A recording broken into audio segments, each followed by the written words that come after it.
Greetings and welcome to another edition of Aviation Safety Risk Management through Hazard Analysis. And this video topic is on risk matrices.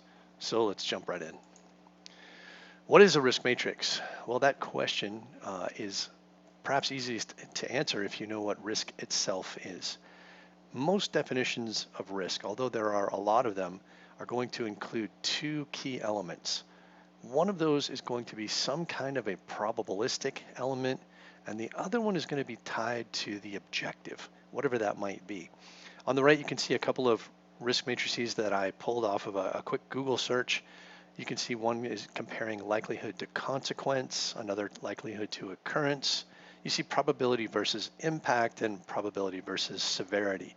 So a number of different synonyms that can be used to express the same thing. But the key idea here is that a risk matrix is a graphic tool that's used for communicating risk, and there's a thought that it might also be used for risk decision making. We'll see how that works in a moment. So where does it all start? Well, if you think back to your first geography class, or geometry class I should say, maybe in middle school, something like that, you came across the coordinate plane with the X and Y axes. And that's exactly what we start with here. So I've just laid one out. And typically what we find in risk matrices is that the vertical axis is going to be the one that's associated with probability. The horizontal axis will be affiliated with whatever your objective is, whether it's severity or consequence or impact, whatever that might be. Now, one of the really nice things to keep this from being a little bit too overwhelming is that the axioms of probability come into play here, and one of those is that all probability has to reside between 0 and 1. So right away we have just eliminated the vast majority of this coordinate plane, and for the rest of this presentation we're going to be working in that skinny little white area in the middle. Now, to make it a little bit easier to see what's going on in there, I'm going to blow that section up, and this is kind of what it looks like. At the same time, I want to overlay an example because I think it's a little bit easier to wrap our heads around if we have something concrete to talk about. And so the idea here is we want to think about the idea of purchasing a stock for $100 and asking, well, when we go to sell that stock, what could happen? Well, the worst thing that could happen is it's completely worthless. And in that case, we wind up losing $100. And so you can see that on the bottom left of the scale, minus 100. Now on the right side, it's a little interesting because we could really have it appreciate to any value. It's not limited to earning another $100. It could go to 120, 150. Really, there's no limit on the right side of this graph. But I've only shown a portion of it, and it ought to be adequate for what we need. Now, one way of thinking about this in terms of the risk associated with this stock is we could look back and we could ask ourselves, how many times have we purchased this stock and what happened? And if we start to plot all of those outcomes, whether we made money or lost money and how much it was, we could create a histogram, and it might look something like this. So what you can see here is that there were some rare occasions where we lost $60 to $70, some rare occasions where we made $70 to $80, and you can see all the other outcomes in between and the relative frequency of each one. So if we can put something like this together, what we can do next is we can use some tools to fit a curve to this data. And this is not something we would do by hand. There are a ton of automation tools out there that will provide this kind of capability. Now, once we have something like this, this picture of risk, I have a thought question to throw at you. And essentially the question is, what does this tell you about the risk associated with this stock? And more specifically, what decision does it lead to? Would you buy this stock or not? Keep that in mind as we start to work through the rest of this presentation, because we're going to revisit that question. So the next thing I'm going to do is I'm going to remove the histogram and I'm just going to leave the curve remaining.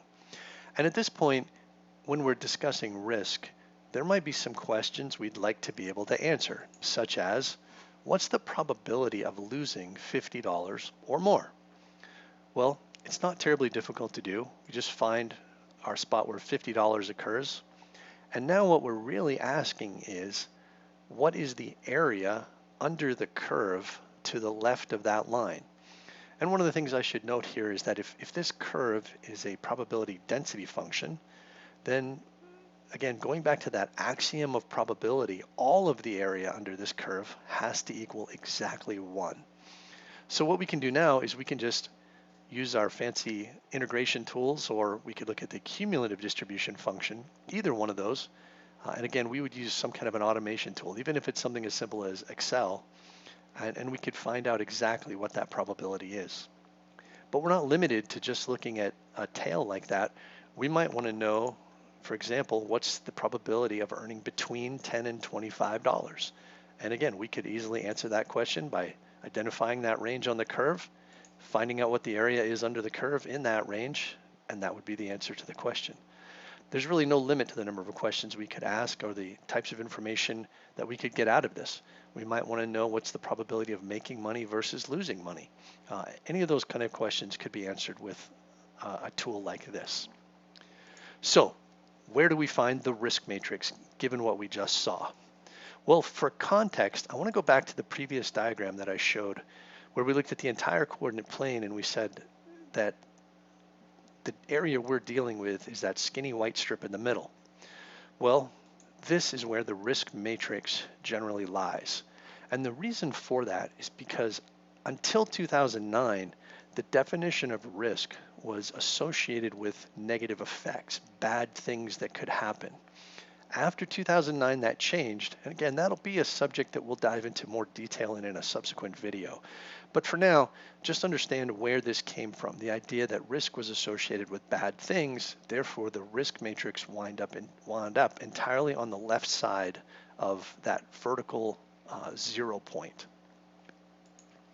All right, so back onto our expanded view of this.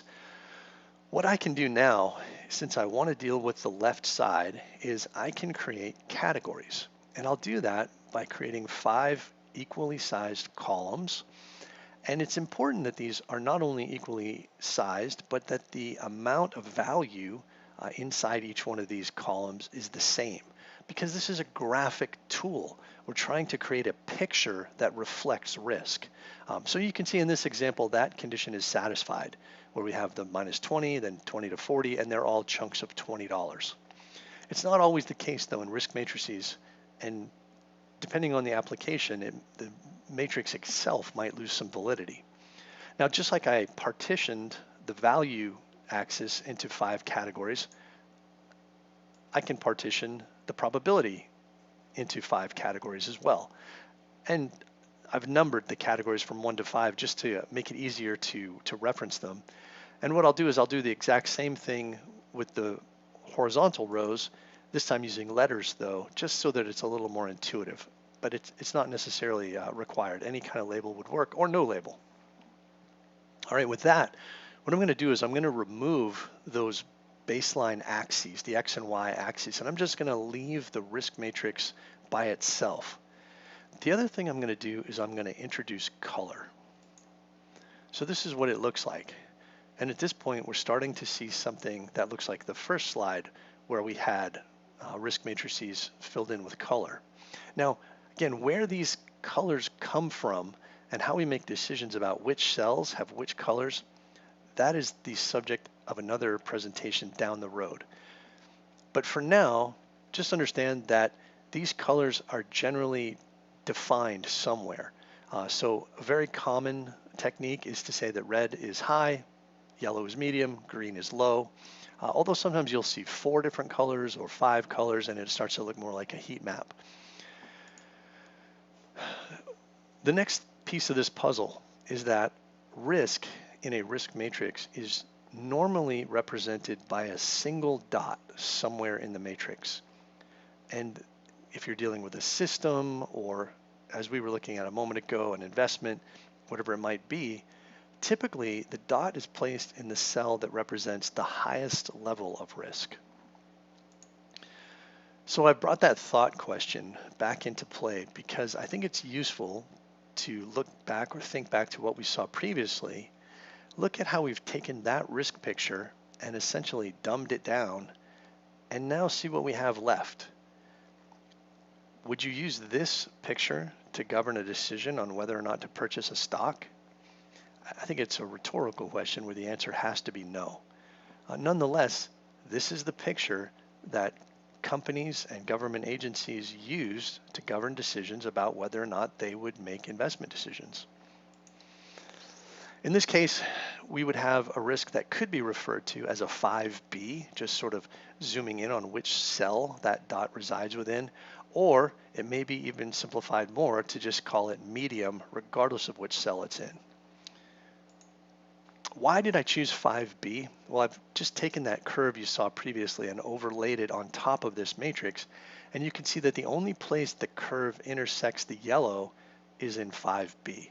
And so if that was known somehow, then that's what would govern that decision as to where to put this. Now, an interesting question would arise if that curve slid over to the left and it cut through 4C and 3D as well. And there's no good answer as to where the dot would go at that point. Some people would leave it where it is because they think that the worst risk is associated with something that happens the most frequently. Other people would put it in 3D because that would be the most severe outcome, the greatest loss. Neither one of them is particularly valid, but as a practical matter, those are the types of conversations that you'll hear as people explain what they're trying to represent in a risk matrix. All right, all I've done now is I've chosen a different color scheme. And again, we'll get to the rationale for color schemes later on. But this is certainly one way that a risk matrix could be presented. And one of the things we could do with this risk matrix, if we chose, is we could create a mirror image. So imagine if this was on a page of a book and we simply turned the page and looked through the back side of it. And this is what it would look like. So with that, and the reason that I show this is because not only will you see risk matrices presented with the highest risk on the right as it is now, you'll also see it the way it was a moment ago. But in aviation risk management, typically the picture you're looking at now is the format that will be used. Here's an example. This is the current risk matrix that's used by the Air Traffic Organization within the FAA in their Safety Management System manual. So hopefully that's a quick summary for you of what risk matrices are, where they come from, and how they're used. And I hope you'll, you know the drill. If you like the video, if it was helpful to you, throw out a like, subscribe if you want to. I feel obligated to say that because every YouTube video I've ever seen has that. But there's also my email address on the screen, and if you'd like to send direct feedback to me, I welcome any criticism or comments or questions that you might have. Thanks for watching.